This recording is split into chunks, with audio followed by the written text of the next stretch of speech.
Assalamualaikum warahmatullahi wabarakatuh. Kami dari IAIN Syekh Nurjati Cirebon akan mempresentasikan paper hasil penelitian kami pada kegiatan konferensi linguistik tahunan Kolita ke-20 yang diselenggarakan oleh Universitas Atmajaya Jakarta.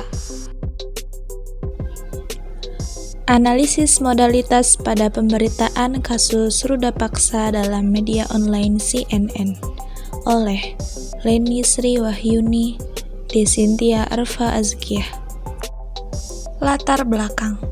Tindakan ruda paksa tampaknya menjadi salah satu bukti adanya hegemonik yang dilakukan oleh pihak laki-laki sebagai pemegang kuasa di berbagai ranah kehidupan terhadap pihak perempuan yang tampaknya sering dilemahkan baik secara sistem maupun kultur.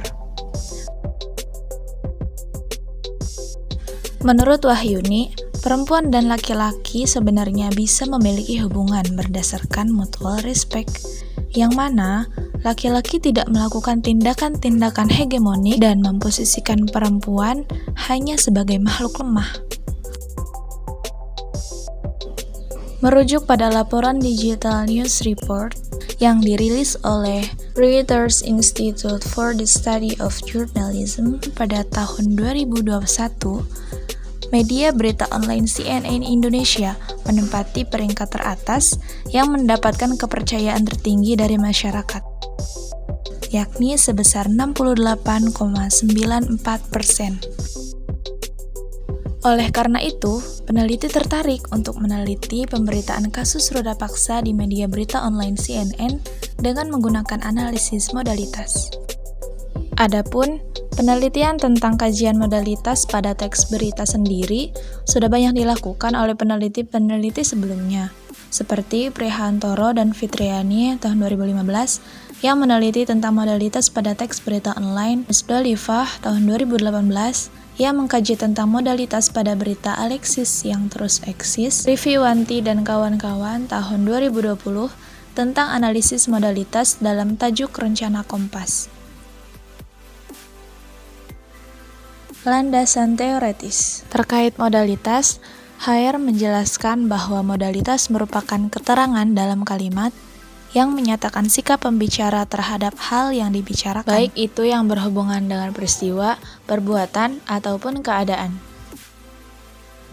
Lalu, Alwi mengklasifikasikan modalitas ke dalam 4 kategori, yakni yang pertama, deontik.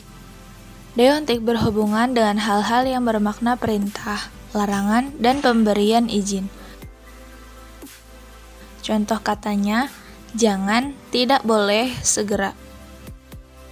Kedua yaitu dinamik yang menandakan kemampuan atau kesanggupan.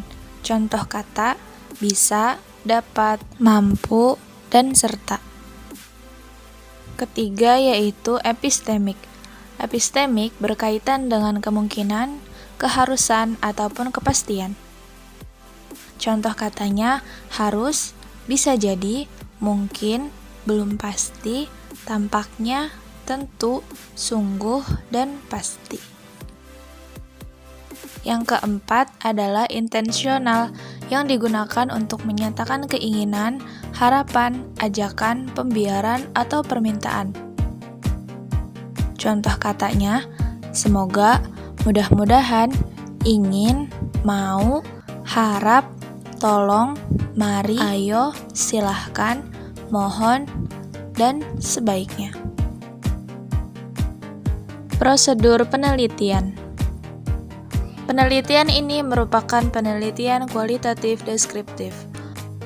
Metode kualitatif cenderung dipilih karena bersifat subjektif, sehingga metode ini memiliki kemampuan untuk menghasilkan pemahaman perspektif.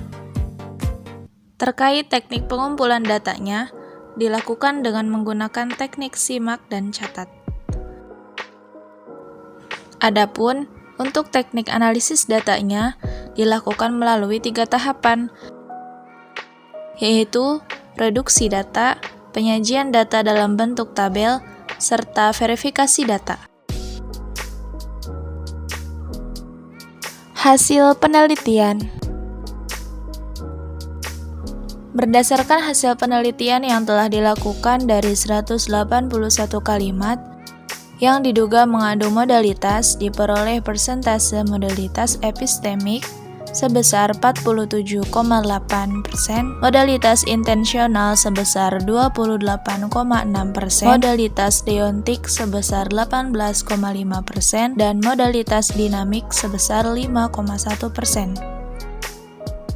Melalui modalitas epistemik, kebenaran subjektif didefinisikan sebagai pertimbangan-pertimbangan yang pada hakikatnya masih berupa deskripsi, serta tidak menunjukkan atau memperhatikan pertimbangan nilai dan realitas independen subjek-subjek yang memperhatikannya. Hal tersebut seperti ditunjukkan pada contoh berikut. Di sisi lain, ahli hukum yang didatangkan oleh termohon, Ahmad Sofyan, mengatakan pengembalian berkas perkara oleh Kejati Jatim ke Polda Jatim semestinya tidak terjadi.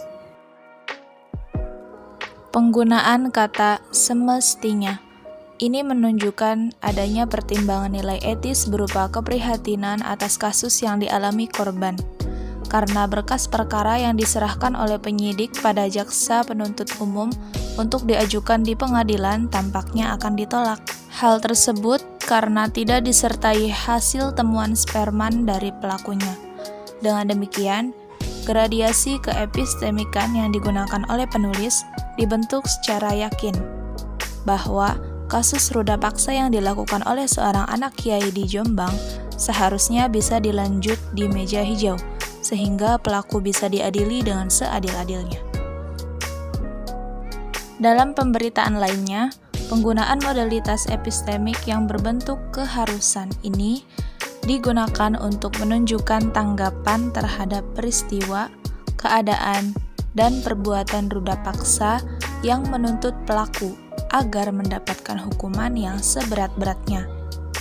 Berikut ini contohnya.